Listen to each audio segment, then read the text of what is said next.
사람들은 누구나 다 강하고 싶어 합니다. 고대 히랍의 영웅들은 힘과 그리고 그 용기를 가지고 기술로 모든 싸움을 이길 수 있는 사람들을 영웅이라고 불렀고, 그렇게 힘 있는 사람들을 사람들은 따르고 존경했습니다. 헤라클레스도 그렇고 알킬레우스도 그렇고 힘과 기술로 상대를 물리치고 어떤 역경과 어려움이 있어도 주어진 임무를 다 감당할 수 있는 사람들이 영웅이었습니다.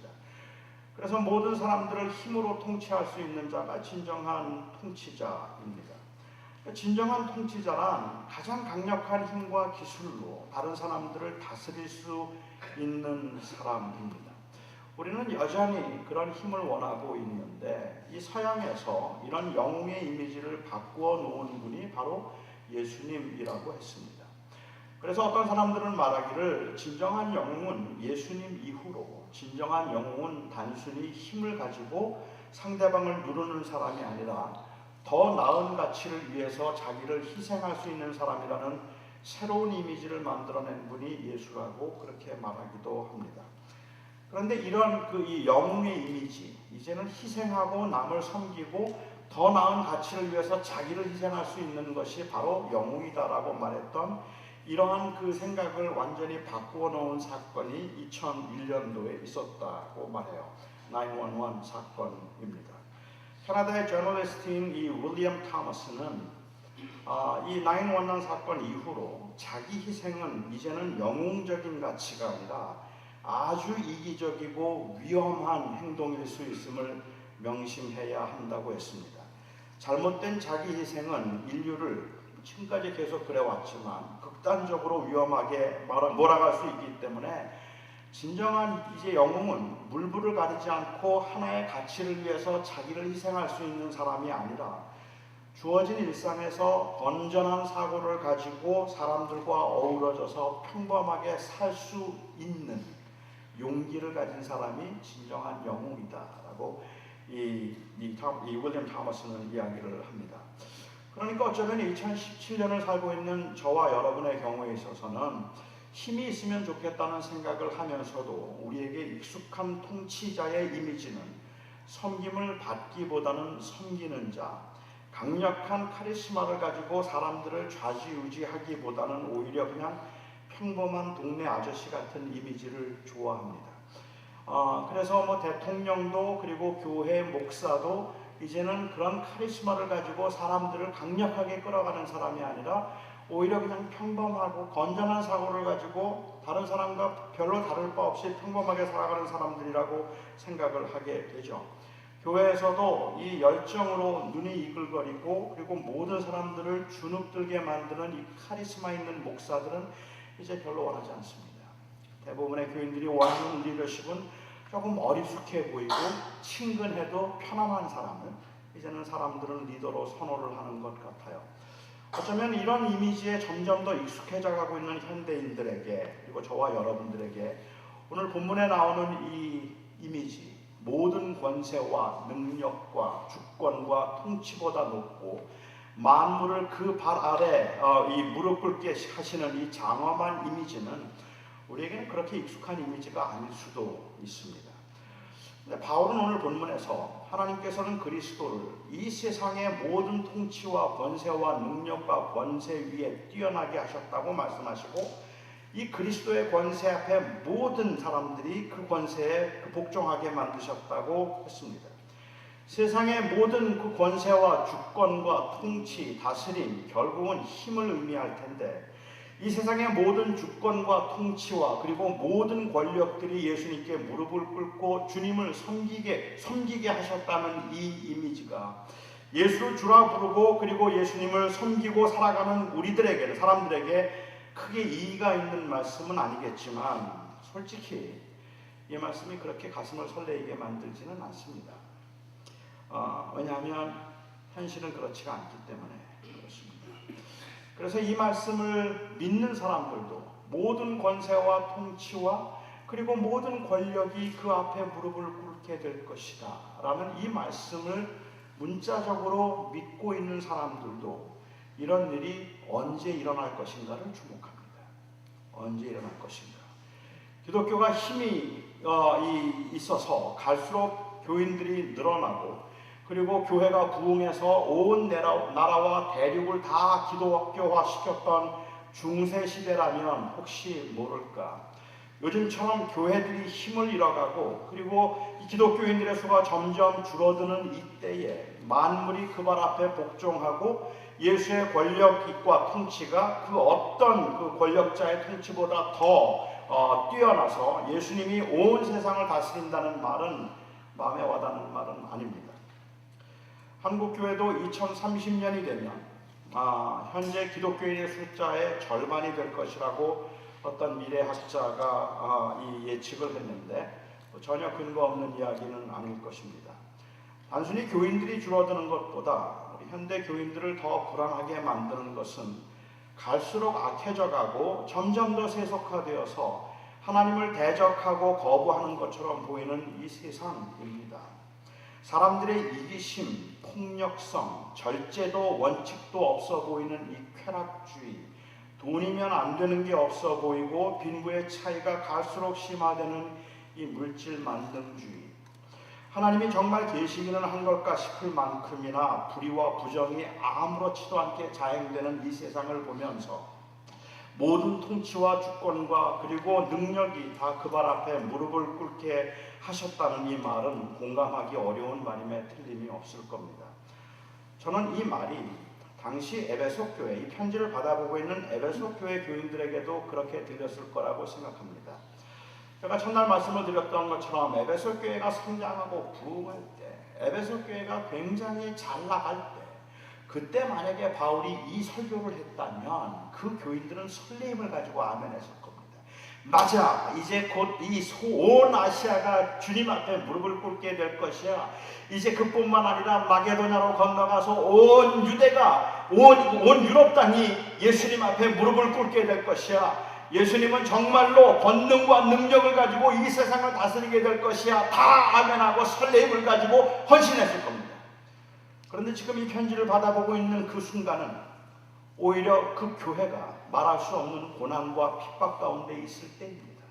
그렇게 잘 나가던 교회가 된소리를 맞아서, 그래서 폭동 때문에 교인들은 다 흩어지고 교회는 약해지고 예수 믿는 사람들은 핍박 가운데 있게 되고 점점 더 교회는 가난해지고 힘이 없어지는 그때에 사도 바울이 에베소 교회에 보내는 편지 가운데서 이 말을 하고 있기 때문에 당시 에베소 교회 교인들도 이 편지를 받아보면서 아마도 생각이 좀 이런 일들은 아주 요원한 일이라고 생각을 할 것 같아요. 그래서 사람들은 생각하기를 이 일이 언제 일어날까? 주님이 다시 오시면 일어나는 겁니다. 주님이 다시 오실 때 그날 그렇게 될 것이라고 생각합니다. 지금은 아니지만 우리 주님께서 다시 오시는 날 세상의 모든 권세와 능력이 그 발 앞에 무릎을 꿇게 될 것입니다. 주님이 다시 오시는 그날 뒤틀린 것들이 자리를 잡게 될 것이고 세상의 질서가 바뀌게 될 것이고 지금 큰 소리 치는 사람들, 지금 마치 천하를 소유하는 것처럼 횡포를 부리는 사람들이 모두가 다 거꾸러지게 될 것입니다. 그리고 그 발 앞에 무릎을 꿇게 될 것입니다. 주님이 다시 오시면 이 세상이 달라질 겁니다.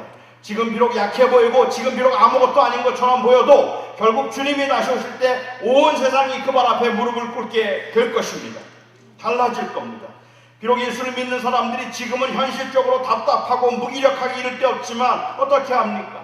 오늘 밤이라도 주님이 오시면 되는 거 아니에요? 오늘 밤이라도 주님께서 오시면 달라질 겁니다. 그러면 주님이 오실 날들을 기다리면서 그냥 이제라도 오늘 밤이든 내일 밤이든 주님께서 오셔서 그 영광 가운데 능력을 보여주시고 온 세상을 다스리시옵소서라고 그렇게 기도하면서 기다리는 수밖에는 없지 않겠습니까?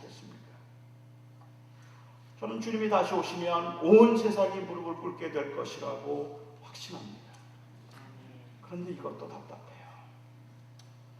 하나님의 아들도 인간의 몸을 입고 오셔서 십자가의 죽음으로 구원을 이루시고 부활하셔서 사망의 권세를 물리치신 후에 내가 다시 오마 약속하고 떠나신 지 자그마치 2000년입니다.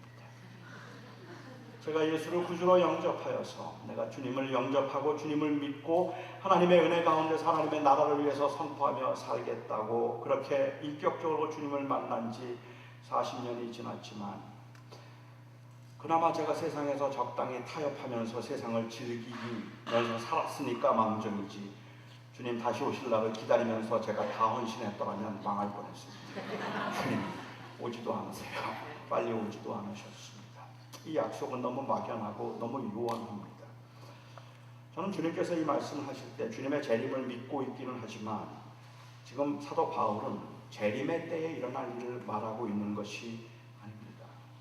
지금 사도 바울이 말하고 있는 것은 언제 이 일이 일어날까를 말하고 있는 것이 아니라 어디에서 이 일이 일어날까를 말하고 있는 겁니다. 그래서 이것은 종말론이 아니고 교회론입니다.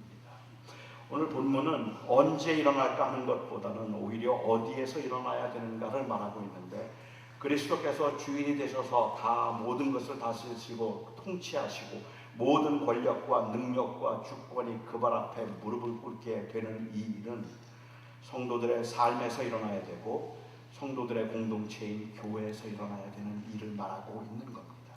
이것은 교회가 무엇인가를 말하고 있는 것이지 재림의 때에 어떤 일이 일어날까를 말하고 있는 게 아니라는 말입니다. 제가 23절만 다시 한번 보겠습니다. 교회는 그의 몸이니 만물 안에서 만물을 충만하게 하시는 이의 충만함입니다. 만물 안에서 만물을 충만하게 하시는 이의 충만함. The fullness of Him who fills all in all. 모든 만물 안에 있는 그 모든 만물 안에서 만물을 충만하게 하시는 그분 예수 그리스도의 충만함. 이게 바로 교회다라고 이야기해요. 교회는 그리스도의 몸이며 만물 안에서 만물을 충만하게 하시는 이 그 예수의 충만함. 여기가 바로 교회다라고 이야기를 하고 있다는 말입니다. 저는 이 말이 좀 어렵게 되어 있지만 아브라함 카이퍼가 했던 말이 그 설명이 제일 마음에 와닿는 것 같아요. 여기에 만물 안에서 만물을 충만하게 하시는 이의 충만함이라는 말을 아브라함 카이퍼는 설명하면서 말하기를 그리스도께서 내 것이라고 클레임하지 못할 것이 하나도 없는 곳. 넌 이건 내 거야 라고 말하면 모두가 다 아멘이라고 인정할 수 있는 곳. 그것이 바로 만물 안에서 만물을 충만하게 하시는 이의 충만입니다. 얘기했습니다. 어디입니까? 교회입니다. 교회에서는 그리스도께서 머리가 되시고 교회는 그리스도의 몸이기 때문에 그리스도께서 내 것이라 말하면 그리스도만 주인이 되시고 그리스도만 높아지는 것이 바로 그 교회라고 말씀을 하고 계시는 겁니다. 교회란 무엇입니까? 예수 그리스도가 주가 왕이시고 주가 되신다고 고백하는 사람들이 모인 곳입니다. 모든 것의 주인이 되시는 그 그리스도의 권세와 능력을 인정해서 예수 그리스도는 내 삶의 전체의 주인이 되신다고 고백한 사람들의 공동체가 바로 교회입니다. 그러니까 영원한 하나님의 나라를 바라보면서 소망하고 살아가는 예수의 사람들이 그리스도의 주되심을 온전히 인정하여 고백하고 실천함으로 하나님의 다스리심을 증거하고 그리스도의 통치와 주권을 인정하는 유일한 기관은 이 땅에 남아있는 유일한 기관은 주님이 다시 오실 때까지는 교회란 말입니다. 이 교회에서는 주님께서 내가 주인이라고 클레임을 하실 수 있고 다른 세상도 주님께서는 그렇게 클레임하실 수 있지만 다른 곳에서는 주님께서 그렇게 말씀하셔도 아직은 아니요 내가 주인입니다라고 말하는 사람들이 세상에 널려있다는 말입니다. 이 세상의 통치자들은 아직까지는 예수가 주인이심에도 불구하고 예수가 왕이심에도 불구하고 그 예수의 왕권을 인정하지 아니하고 자기가 왕이라고 주장하는 사람들이 있는 곳이 세상입니다. 그런데 교회는 달라요. 교회는 예수를 주라고 고백한 사람들이 모여서 만들어 놓은 공동체이고 그렇기 때문에 교회는 유일하게도 그리스도께서 내가 왕이다라고 말하면 모두가 아멘이라고 말할 수 있는 유일한 곳이라는 말입니다. 여기가 바로 교회입니다. 그 주님께서 다시 오실 때까지 주님이 온 세상이 그 발 앞에 무릎을 꿇게 하실 때까지 모든 사람들이 그 발 앞에 무릎을 꿇어서 그리스도가 주님이라고 말할 수 있는 곳 그곳이 바로 교회입니다. 그런데 이 교회가 변질되었습니다. 그래서 이 교회가 그리스도가 주 되신다는 위대한 힘을 잃어버리고 말았습니다. 이 세상에서 아직은 인정받지 못하는 주님께서 교회에서조차도 그 주권과 통치를 주장할 수 없다는 것이 문제이고 주님이 전혀 대접을 받지 못해서 교회도 주님이 계실 만한 곳이 되지 못했다는 것이 문제입니다. 교회에서 목사가, 장로가, 돈 있는 사람들이, 힘 있는 사람들이 자꾸 높아지려고 하고 영향력을 행사하려고 합니다. 교회에서 오직 그리스도만 주 되시는 그 교회에서 주님 앞에 모두가 다 무릎을 꿇고 주님의 뜻이 이루어지기를 구하는 것이 아니라 그 교회에서조차도 목사도 장로도 힘 있는 사람들도 돈 있는 사람들도 내가 주인이라고 말하고 있는 세상이 되어버렸다는 말입니다. 세상 사람들은 아직은 예수님을 욕해도 그래도 교회에서는 그분이 주인이고 그분이 머리이어야 하는데 오히려 사람들이 높아지고 주님의 뜻보다는 그 사람들의 편리, 인간의 편리와 인간의 원함이 더 중요한 것이 되어버렸습니다. 예수의 이름을 이용해서 대접받으려는 사람들은 많아져도 예수님 앞에서 예수님 앞에 나와 예수님이 나의 주님이라고 고백하는 사람들은 점점 줄어드는 것이 교회가 되어버렸습니다. 교회당이 크면 뭘 합니까? 교인들이 많이 모이면 뭘 합니까? 교인들이 많이 모여서 그 교회가 큰 사업을 많이 하면 뭐 합니까? 진정으로 그리스도의 주권이 회복되어서 주님의 말씀이 가장 권위 있는 말씀이 되고 주님의 원하시는 것이 가장 중요한 것이 되는 곳이 아니라면 그것은 교회가 아닙니다. 그것은 교회가 아닙니다. 옛날에는 예수님의 원하심을 따라 살려고 그 무시무시한 힘으로 위협하는 로마의 권력 앞에서도 고개를 숙이지 않고 예수만 주라고 말을 했다 핍박을 받았는데 오늘날은 돈 앞에서조차도 고개를 숙이고 머리를 숙이고 돈이 최고입니다라고 말하고 조그마한 안락을 위해서 세상의 유혹과 너무도 쉽게 타협을 하고 있기 때문에 세상에서 욕을 먹고 있습니다. 옛날 그리스도인들이 가졌던 그 놀라운 능력은 그들이 가지고 있는 돈이 아니었고 그들이 가지고 있는 권세가 아니었다고 생각합니다. 그런데 가난한 사람들이고 병든 사람들이고 힘없는 사람들이고 대부분이 노예들이거나 아니면 약한 사람들이었을 텐데 이 부자와 권력을 가진 사람들이 바로 그 가난한 노예들을 보면서 위기감을 느끼기 시작했어요. 우리가 힘이 있기 때문에 우리가 행복할 줄 알았는데 우리가 그 사람들을 다스리고 있기 때문에 우리가 높아질 줄 우리가 그래도 최고인 줄 알았는데 자기 밑에서 설거지를 하고 발을 씻기고 있는 이 불쌍하기 이를 데 없고 이렇게 비천하기 이를 데 없는 그 자들이 오히려 부자들보다 더 행복해 보였단 말입니다. 오히려 부자들보다 더 여유 있어 보였단 말입니다. 도대체 뭘 믿고 저렇게 참고 있는 건지, 도대체 뭘 믿고 아무것도 없는 자들이 그 얼마 되지도 않는 것들을 가난한 자들하고 나누고 있는 건지, 도대체 저들은 뭘 믿고 있길래 그렇게 환난 가운데 있으면서도 온유할 수 있고, 그렇게 억울함 가운데 있고, 그렇게 많은 거 아무것도 소유하지 못하고 있음에도 불구하고 어쩌면 저 얼굴에는 평화로움이 있는 걸까? 사람들은 그래서 그들이 가지고 있는 소망의 이유를 묻기 시작했습니다. 베드로전서 3장에서 말씀하신 것처럼 그들이 전도했던 방법은 그들이 노예들이 주인에게 전도할 수 있었겠습니까? 전도 복음을 가지고 할 수 있었겠습니까? 못해요. 그런데 그들이 이 노예들을 찾아와서, 그리고 이 연약한 사람들을 찾아와서 묻는 겁니다. 소망의 이유를 묻는 자들에게 너희는 대답할 것을 항상 예비하되 온유와 두려움으로 하라. 그것이 바로 초대교회가 가지고 있던 위대한 힘입니다. 왜요? 그리스도가 주인이었으니까. 그리스도가 머리였으니까. 그 공동체 안에서는 그리스도가 주인이었기 때문에 그 일종의 그 크라이시스가 형성되었다고 말할 수 있을 것 같아요. 그런데 현대인들은 교회를 보면서 그러한 위기감을 느끼지 못해요. 예수 믿는 사람들을 보면서 그냥 가소롭기만 해요. 우리보다 잘 살지도 못하는 게 예수님 이름으로 복받았다고 말하고 형통했다고 말하는 게 웃기단 말입니다. 하나님의 이름으로 복받았다고 말하고 그래서 이렇게 성공했다고 말을 하고 있는데 자기들이 이루고 있는 성공에 비하면 반도 못해요. 그런데 그것을 자랑하고 있는 모습들이 오히려 우습게 보였을지도 모르겠다고 생각을 합니다. 교회란 무엇인가? 이 교회가 우리가 본질적으로, 교회라는 것은 바로 그리스도께서 머리가 되셔서 만물 안에서 만물을 충만하게 하시는 이의 충만함으로 예수 그리스도를 주라고 고백하는 하나님의 사람들이, 영원한 하나님의 나라를 소망하는 하나님의 사람들이 이 땅에 사는 동안에 그 그리스도께서 주되심을 인정하여서 그 앞에 무릎을 꿇고 오직 그만을 높이며 오직 그만을 사랑하는 사람들이 함께 모여 있는 곳, 여기가 교회인 겁니다. 이 교회가 바로 하나님의 몸인 것입니다. 물론 어떤 사람들은 그렇다면 도대체 그리스도를 머리로 섬긴다는 게 무엇을 의미하는가라고 물을지도 모릅니다. 교회에서 모든 주권과 능력이 그 발 앞에 복종했다는 말을 구체적으로 어떤 것인가라고 질문하는 분들도 계실 거라고 생각합니다. 저는 그 질문을 충분히 이해하고 충분히 이해하기 때문에 죄송하고 또한 죄송한 만큼 마음이 아픕니다.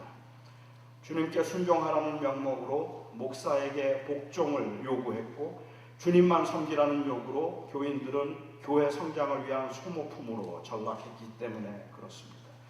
그 반작용으로 요즘은 목사를 섬기지 않는 것이 주님을 섬기는 것이라고 말하고 교회에 열심을 내지 않는 것이 주님을 높이는 것이라고 말하는 사람도 늘어나서 이제는 한국 안에도 가나안 교회 성도라고 부르는 교회를 주님은 사랑하지만 교회는 사랑하지 않는다고 말하는 교인들이 100만을 넘었다고 합니다. 저는 이런 모습들을 보면서 충분히 이해는 할 수 있는데 이 두 경우가 모두가 다 답답하다는 말입니다.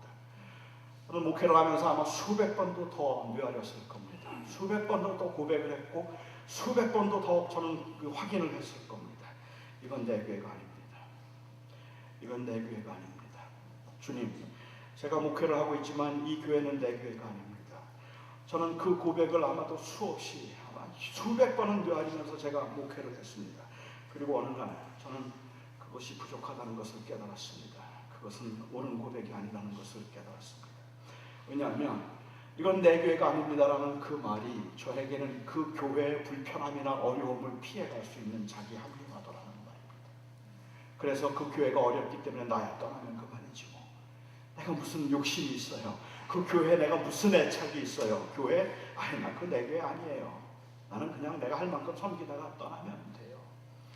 그런데 이 말씀을 묵상하면서 주님께서 제게 깨달음을 주시는 것은 그건 내 교회도 아니지만 그건 남의 교회도 아니에요. 제가 지금 섬기고 있는 한길교회는 그거는 내 교회도 아니지만 그건 장로님의 교회도 아니에요. 그건 주님의 교회예요. 이 임마누엘 교회는 목사의 교회도 아니고 장로의 교회도 아니고 임마누엘 교회는 주님의 교회예요. 그래서 그 주님이 주인이십니다. 이 교회는 주님의 교회입니다라는 그 고백 때문에 사실은 우리가 우리의 편안한 대로 우리의 쉬운 대로 그냥 쉽게 그만둘 수 있고 쉽게 떠날 수 있는 것들도 아니라는 말입니다. 저는 요즘도 우리 청년들을 보면서 마음에 아픔이 있고 그리고 미안한 마음이 있어서 청년 집회를 갈 때마다 청년들에게 제가 아주 머리를 숙여서 사과를 하고 용서를 구합니다.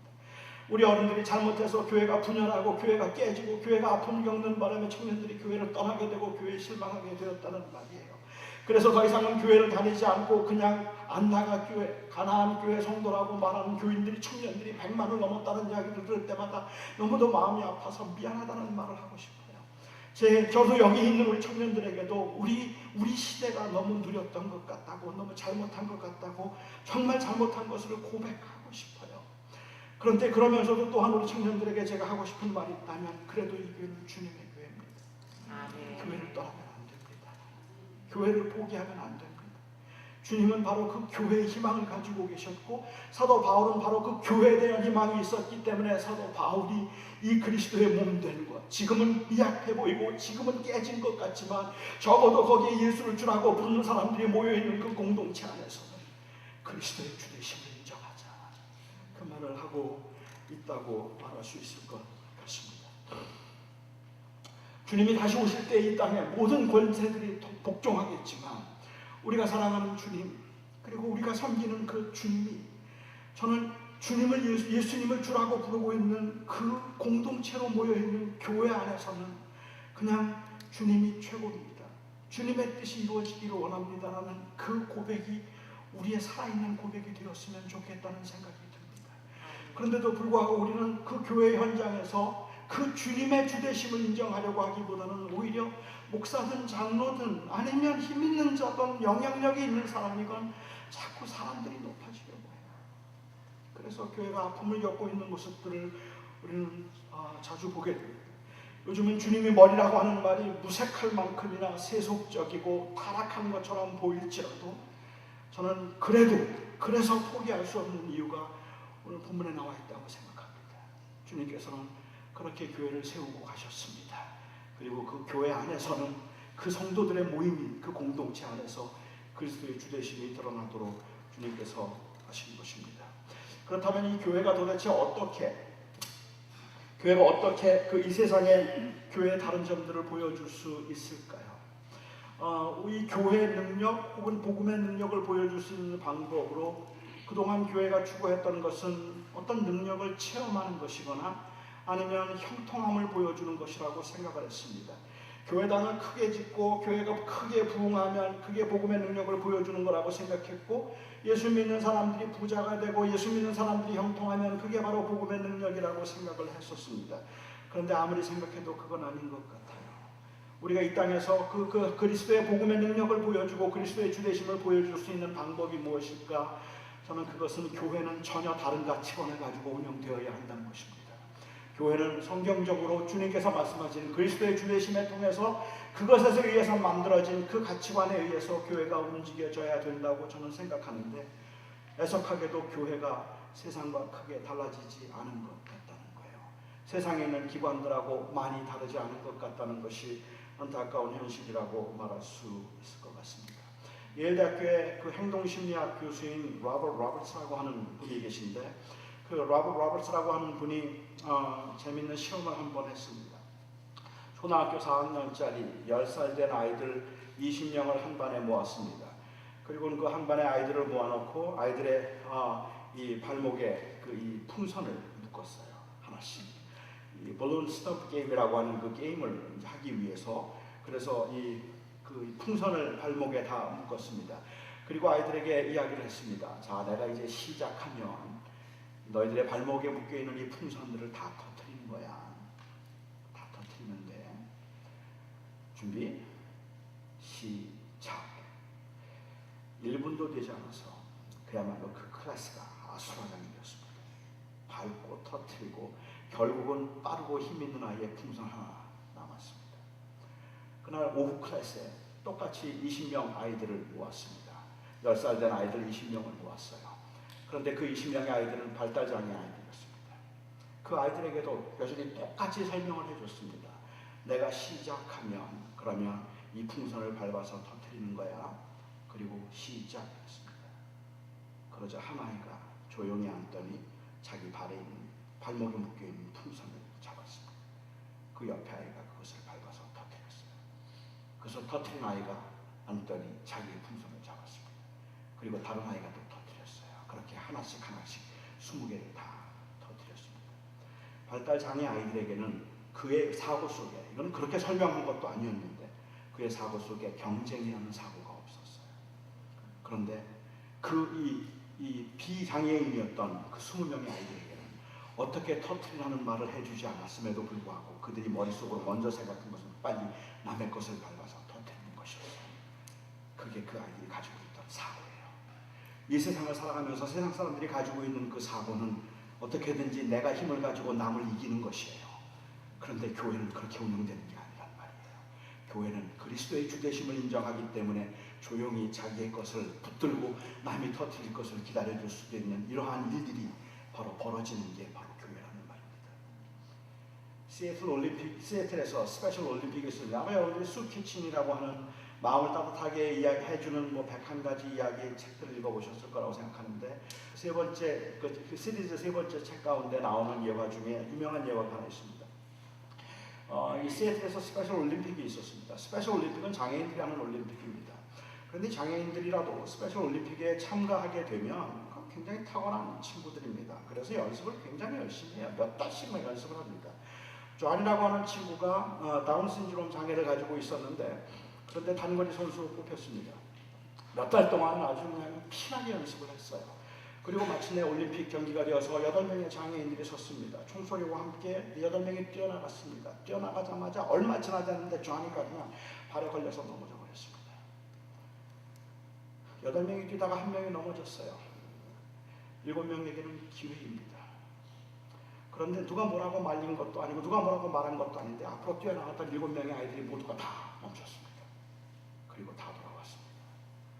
그리고는 그 넘어져 있는 조한이에 둘러서서 조한이에게 손을 내밉니다. 조한이 좋게 울고 있던 조한이를 일으켜 세웁니다. 그리고는 그 8명이 손을 붙잡고 뛰기 시작합니다. 그 시애틀 거기에 와 있던 모든 그 이 관중들이 일어나서 기립박수를 보냅니다. 저는 이게 교회라고 생각해요. 교회는 누가 한 사람이 넘어지면 기회라고 생각하는 곳이 아니라는 말입니다. 필라델피아에 있는 그 많은 교회들 중에 큰 교회 하나 무너지면 우리 교회가 이제 부흥할 수 있는 기회구나 생각할 수 있는 것이 그게 교회가 아니란 말입니다. 우리는 오히려 같이 아파하고 같이 울고 그리고 같이 붙들어주고 영원한 하나님의 나라를 소망하는 사람들이기 때문에 경쟁자가 아니라 형제요 동지요 믿음의 식구로 서로를 붙들어주는 그 다른 가치관을 세상에 보여주는 것이 바로 교회이어야 한다는 말입니다. 부흥해서 성장해서 세상 사람들을 놀랍게 하는 것이 아닙니다. 고지를 점령해서 세상 사람들을 놀라게 하는 게 아닙니다. 세상 사람들을 놀라게 하고 두렵게 만들기도 하고 세상 사람들을 하여금 경이롭게 만드는 것은 자기들은 도저히 할 수 없는 그 일을 그리스도 이름으로 하고 있기 때문에 그런 겁니다. 사랑하는 거죠. 용서하는 거죠. 품어주는 거죠. 그리고 함께 가는 겁니다. 저는 오늘날 교회가 이러한 그 복음의 능력을 보여주고 전혀 다른 가치관을 가지고 세상을 존재하기보다는 세상과 너무 똑같은 가치관을 가지고 세상 사람들이 추구하는 그것을 우리는 하나님의 이름으로 종교라는 이름으로 이루려고 하고 있는 것이 오히려 세상 사람들에게는 손가락질을 받고 있는 이유가 되었다고 생각을 해요. 한 번은 예수님께서 가이사라 빌립보 지방을 지나가시다가 제자들에게 질문을 하셨습니다. 사람들이 나를 누구라고 하느냐? Who do people say that I am? 그러자 제자들이 이야기를 합니다. 더러는 세례 요한이라고 말하고 더러는 예레미야라고 말하고 더러는 선지자라고 말합니다. Such a compliment. 굉장한 칭찬이에요. 다들 예수님 칭찬합니다. 최고의 최고. 근데 예수님께서는 거기에 만족하실 수 없었습니다. 그래서 예수님께서 다시 제자들에게 물으셨어요. 그러면 너희는 나를 누구라고 하느냐? People say that I am Jeremiah, I am the prophet, I am John the Baptist. But what do you say that I am? 너희는 날 누구라고 하느냐? 그러자 그때 베드로가 대답을 합니다. 베드로가 대답하기를 주는 그리스도시요 살아계신 하나님의 아들이십니다라고 대답을 했어요. 그 대답이 주님을 굉장히 만족스럽게 했습니다. 아주 주님께서 흡족하셔서 그 베드로를 칭찬하시면서 바요나 시몬아 내가 복이 있다 말씀하셨고 내 고백 위에 교회를 세우겠다고 주님께서 그렇게 칭찬하시며 말씀하셨습니다. 제가 볼 때는 베드로가 처음 받은 칭찬이었던 것 같아요. 그렇게 좋은 칭찬을 받았어요. 그런데 예수님께서 주는 그리스도시요 살아계신 하나님의 아들이십니다라는 그 고백을 듣고 난 다음에 비로소 마태복음 16장에 보면 예수님께서 예루살렘에 가셔서 고난을 받으실 것과 대제사장들에게 고난을 당하다가 죽음을 당하시고 사흘 만에 다시 살아날 것에 관해서 말씀하기 시작하셨습니다. 내가 이제 고난을 당할 것이고 내가 이제 죽게 될 것이라고 하는 그 이야기를 주는 그리스도시여 살아계신 하나님의 아들이십니다라는 그 고백 끝에 비로소 주님께서 하기 시작하셨습니다. 베드로는 깜짝 놀랐어요. 이게 무슨 말이에요? 어떻게 그럴 수가 있어요? What did I say now? 주는 그리스도시여 살아계신 하나님의 아들이라고 했잖아요. 하나님의 아들이라고 그랬는데 하나님의 아들이 고난을 받아요? 하나님의 아들이 죽어요? 하나님의 아들이 대제사장에게 눌려요? 있을 수도 없는 일이죠. 그래서 예수님을 옆으로 살짝 불렀다고 했는데 우리 좀 정확하게 번역을 하자면 He set him aside. 살짝 주님을 불러서 and then rebuked him. 주님을 책망했습니다. 조금 각색하자면 그런 것 같아요. 그 이야기를 듣고 베드로가 너무 놀라서 주님이 무슨 말씀입니까? 그래서 주님 그 베드로는 놀래가지고 주님 저 잠깐만 잠깐만 있어요. 조금만 잠깐만. 그러고는 저쪽으로 불러간 거예요. 그리고는 베드로가 주님에게 막 야단을 치는 거예요. 주님, 내가 조금 아까 뭐라 그랬습니까? 그리스도시로 살아계신 하나님의 아들이라고 내가 그랬잖아요. 그렇게 좀 이야기를 하면 아무리 지금 상황이 안 좋아도 내가 하나님의 아들이라고 이렇게 고백을 하고 이렇게 담대하게 우리가 고백을 했으면 그래 우리 한번 멋지게 나가서 성공하자. 이 혁명을 반드시 성공하자. 뭐 이렇게 말씀하셔도 지금 맥이 빠질 판인데 나 가면 죽을 거야. 나 가면 고난을 당하다 죽을 거야. 자꾸 이렇게 말씀하시면 그거 따라다닐 수 있겠어요 우리가? 도대체 주님 왜 이렇게 약한 말씀을 자꾸만 하시는 겁니까? 뭐 이렇게 얘기를 했겠죠. 그리고 베드로가 기대하기는 가뜩이나 칭찬을 받고 지금 한참 올라 있는 판인데 그거 기대하기는 주님께서 그래 베드로야 정말 내가 너무 요즘에 마음이 좀 심란해가지고 그냥 나도 모르게 자꾸만 이렇게 자꾸 약한 소리가 나오네. 미안하다. 그런데 그래도 내 말이 맞아. 내가 하나님의 아들이잖아. 하나님의 아들인데 뭐 그게 뭐가 잘 수 있을 거야. 그래, 내가 너무 약한 소리를 해서 너희들 기운을 빠지게 해서 미안하다. 우리 잘할 수 있어. 화이팅, 잘하자. 화이팅, 아싸, 오케이. 뭐 이럴 줄 알았겠죠. 그런데 주님께서 그 베드로에게 말씀하시기를 뜻밖에도 사탄아, 내 뒤로 물러가라. 네가 하나님의 일을 생각하지 않냐고 사람의 일을 생각하고 있습니다. 왜 베드로를 보고 사탄이라 그러셨을까? 베드로가 뭘 어떻게 했다고 베드로에게 이렇게 사탄이라고 말씀하셨을까? 여러분, 마태복음에서, 적어도 마태복음에서 예수님이 하나님의 아들인 것을 처음으로 인정한 게 누구라고 생각하십니까? 저는 마귀라고 생각해요. 4장에 보면 예수님이 광야에서 시험을 받으실 때, 그때 마귀가 예수님을 찾아왔습니다. 40일 금식을 하시고 난 후에 마귀가 찾아와서 네가 하나님의 아들이거든 이 돌들을 명하여 떡덩이 되게 하여 먹으라 라고 시험을 했습니다.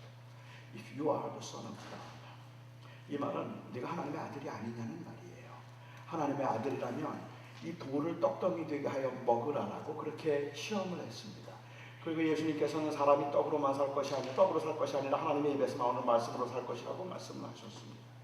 저는 이게 왜 시험인지를 잘 모르겠더라고요. 이게 왜 시험입니까? 이게 왜 유혹입니까? 떡으로 만들어 드시면 왜 안 되죠? 만일 예수님께서 40일 금식을 하시는 중에 38일째 되는 날 마귀가 찾아와서 이 돌을 떡으로 만들어 먹으라고 했다면 그게 유혹인 줄 알겠어요. 아직 이틀 더 금식이 남았으니까 잡수시면 안 되죠. 하지만 마귀가 찾아온 것은 금식을 끝나고 난 후입니다. 그리고 마귀가 떠나자마자 천사가 와서 수종을 들었다고 했는데, 수종 들었다는 말은 먹을 거 드렸다는 이야기겠죠. 그날 바로 드셨어요. 그러면 금식 다 끝났는데 떡을 만들어 드셔도 되잖아요. 근데 왜 이게 유혹입니까? 이게 왜 시험이죠? 어떤 분들은 그렇게 말씀하세요. 그건 마귀가 말했으니까, 마귀가 시킨 대로 하면 그러면 마귀의 부하가 되잖아요. 마귀의 말을 따를 수는 없기 때문에 예수님께서는 그것을 거절하셨다고 이야기를 해요. 충분히 이해가 되고 일리는 있다고 생각은 하는데도 불구하고 제가 생각할 때는 좀 억지스러워요. 제가 생각할 때. 아니, 마귀가 시키는 대로 하면 마귀의 부하가 되는 겁니까? 그게 그리고 또한 시킨 대로 하는 겁니까? 옛날 제가 어릴 적에는 그렇게 놀았던 때가 좀 있는 것 같아요. 옛날 제가 어릴 적에는 친구들이 같이 놀다 보면 초등학생 때 묻었네 그래. 어디 이렇게 묻어. 나한테 인사했으니까 내 부하다. 내가 언제 자기한테 인사했어? 그냥 묻었나 봤지. 근데 묻었나 봤는데 인사했다고 자기 부하라 그래요. 그러면 그때는 그게 너무 억울해가지고 걔가 다시 나에게 인사하게 만들려고 그냥 돌아다니면서 틈만 나면 묻었다고 계속 그렇게 해서 저에게 절을 하게 만들었던 그런 때가 있어요. 그런 거라면 시험이라고 말할 수도 있겠죠. 그런데 예수님께서 지금 마귀의 말을 들으면 마귀의 시험에 빠지는 겁니까? 정말로 그런 건가요? 이 소리가 땀이 나서 그런 거예요. 테이프를 좀 붙여주셔야 돼요. 아니면 그냥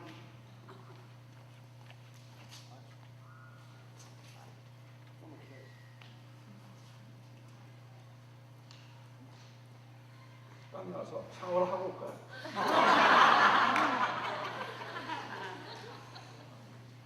제가 한 10분 내로 끝내도록 하겠습니다. 이걸로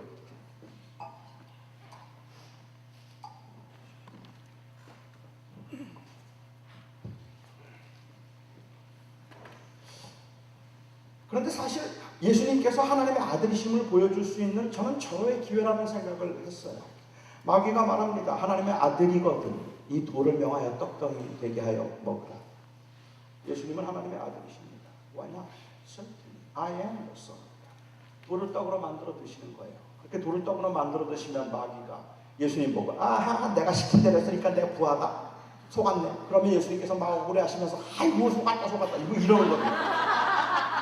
그게 아니잖아요. 오히려 그 반대 아닙니까?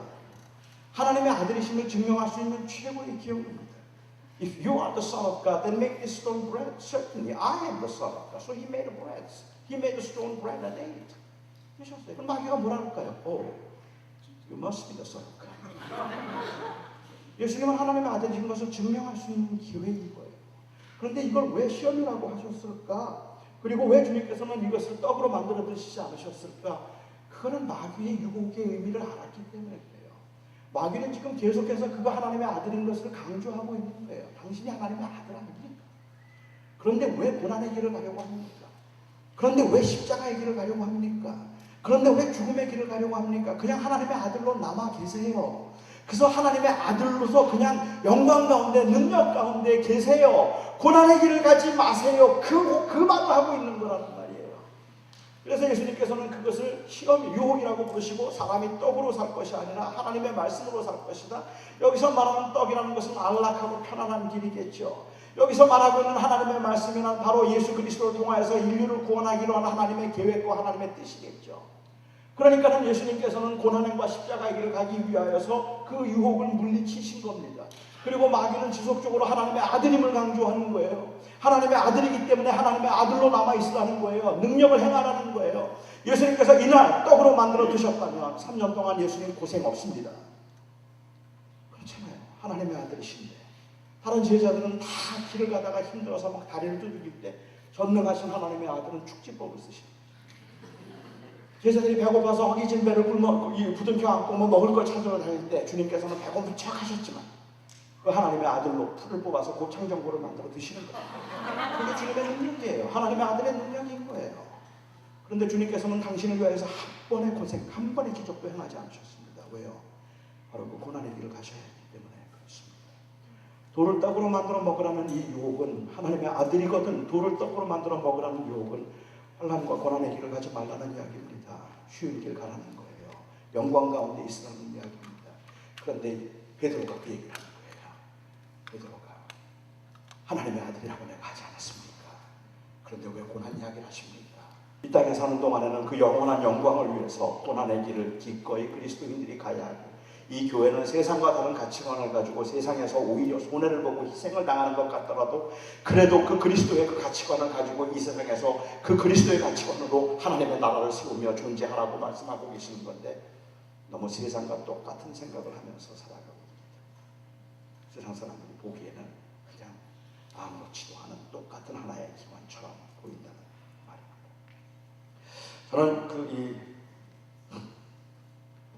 저는 지금도 그렇지만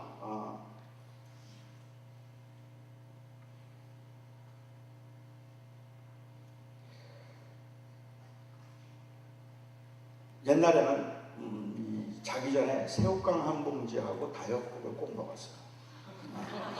저는 이제 새우깡은 지금은 끊어서 더 이상 새우깡은 안 먹는데 힘들게 끊었습니다. 근데 다이어트는 아직도 저는 없으면 못 삽니다. 그래서 매일 자기 전에 다이어트를 한 캔을 마시고 그리고 이 새우깡을 이제 먹는데 이 새우깡하고 다이어트는 그야말로 기가 막힌 조화입니다. 이 세상에 그것보다 맛있는 거는 저는 없는 것 같아요. 그래서 저희 교인들은 제가 그걸 너무 좋아하는 걸 알기 때문에 신방 가면 다른 건 아무것도 안 내놓고 그냥 다이어트하고 새우깡만 내놓는 그런 교인들도 있을 정도로 저는 새우깡을 그렇게 좋아합니다. 이 새우깡을 먹을 때요. 새우깡은 낮에 먹으면 맛이 안 납니다. 아시죠? 새우깡은 밤에 먹어야 합니다. 그리고 저는 새우깡을 어금니로 먹는 사람들을 혐오합니다. 새우깡은 앞니로 한 번에 2개 이상 먹으면 안 돼요. 그리고 한 2개, 또 한 2개, 그리고 콕을 한 잔, 다이어트를 한 잔 딱 마시면 모든 피로가 풀립니다. 그래서 제가 이 새우깡하고 다이어트를 좋아하는데 제 아내는 침실에서 이 새우깡을 먹는다고 아주 그냥 질색을 해요. 저는 그걸 이해를 못하겠어요. 제가 침실에 앉아서 밤에 맛있으니까 밤에 앉아서 그 새우깡을 먹고 있으면 제 아내는 그걸 보면서 너무나 아주 질색을 하는데 여러분 그게 이해가 되세요? 새우깡 먹는다고 한번 상상해 보세요. 제가 침대에 앉아서 밤 한 10시, 11시 제 아내는 자고 있죠. 자고 있는데 11시에 영화를 하나 틀어놓고 영화를 보면서 거기에 앉아서 편안한 바지, 고무줄 바지를 입고 그리고 그 침대에서 새우깡을 앞니로 먹으면서 이 콜라를 한 잔씩 마시고 있는 제 모습을 한번 상상해 보세요. 얼마나 귀여워요. 그걸 왜 그렇게 싫어하는지 모르겠어요. 질색을 해요.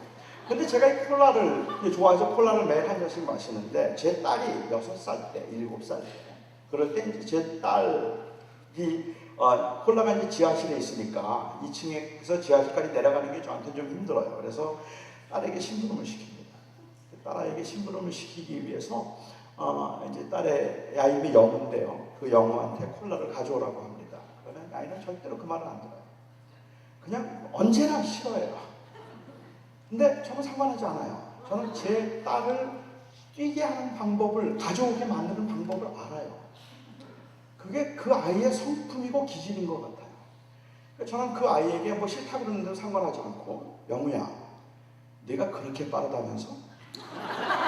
내가 열을 셀 텐데, 열을 셀 때까지 콜라를 가져올 수 있을까?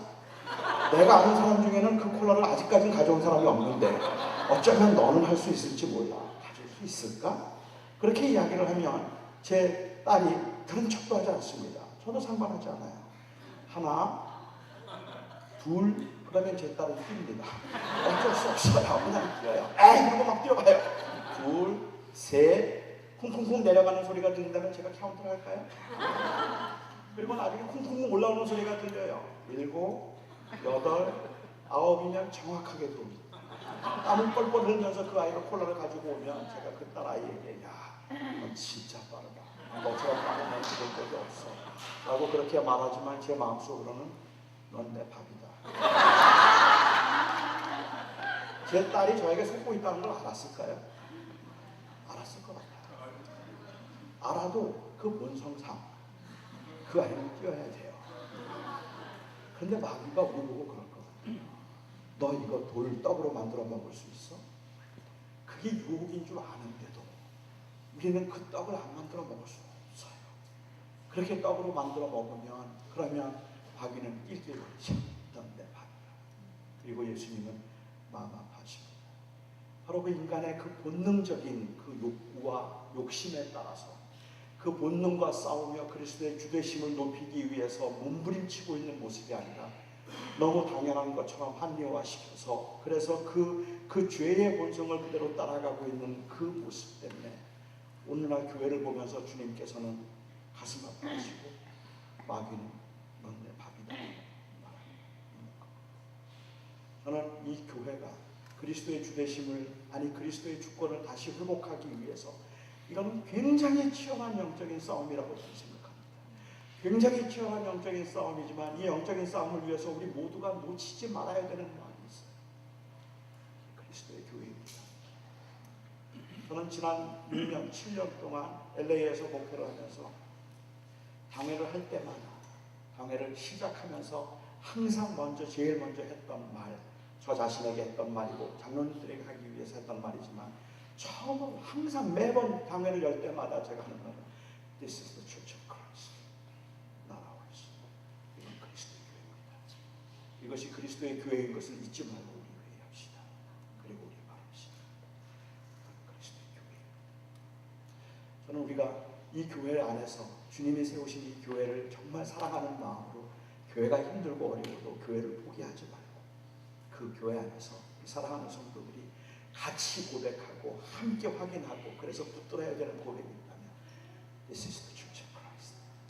이건 그리스도의 몸입니다. 만물 안에서 만물을 충만하게 하시는 이 그 충만함이 이만한 교회 안에도 온전하게 드러날 수 있기를 바랍니다. 아멘. 오늘만 기도할게요. 오늘 오신 아버지 하나님, 주님 앞에 참으로 부끄럽습니다. 목사로서 부끄럽고 주님의 제자로서 부끄럽고 이 시대를 살아가고 있는 이 한 시대를 살아가는 사람으로서도 주님 앞에 너무 부끄럽습니다. 우리는 어쩌면 그냥 교회도 포기한 채 주님의 주권이 다 온전하게 나타날 그날이 재림의 날인 것처럼 그날만을 생각하면서 아무것도 하지 못한 무기력한 모습으로 세상을 살아가고 있는지도 모릅니다. 아버지 하나님, 하지만 주님께서 저희들을 이 땅에 두시고 이곳에 교회를 세우실 때 그 주님께서는 그 교회가 그리스도의 몸이 되게 하시고 그 교회에서만은 그리스도의 주되심이 다시 오시는 날까지 온전히 드러나고 온전히 리얼라이즈 될 수 있도록 하기 위해서 주님께서 교회를 세우셨습니다. 아버지 하나님, 교회 실망스러운 일들도 있고 답답할 때도 있고 그리고 너무 한심하다 생각되는 때도 있지만 그래도 이 교회는 그리스도의 몸입니다. 아버지 하나님, 우리 사랑하는 성도들이 한 마음이 되어서 그리스도의 주되심을 높일 수 있게 하여 주시고 서로를 격려하고 서로를 책망하고 서로를 붙들어 주어서 하나님 주의 몸을 이루어갈 수 있게 하여 주시옵소서. 하나님께서 임마누엘 교회를 사랑하시고 지난 50년 동안 이곳에서 그리스도의 주권을 성도들의 삶 가운데 드러날 수 있게 해주셨음을 감사합니다.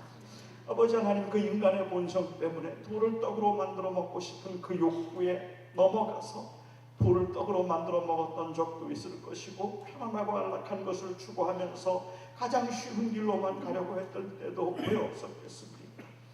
하지만 이곳에 모여있는 우리 모두가 다 동일하게 한 마음으로 고백합니다. 우리의 편안과 우리의 안락과 그리고 우리가 인정받는 것, 그것이 아니다. 임마누엘 교회를 통해서 그리스도가 높아지기를 원합니다.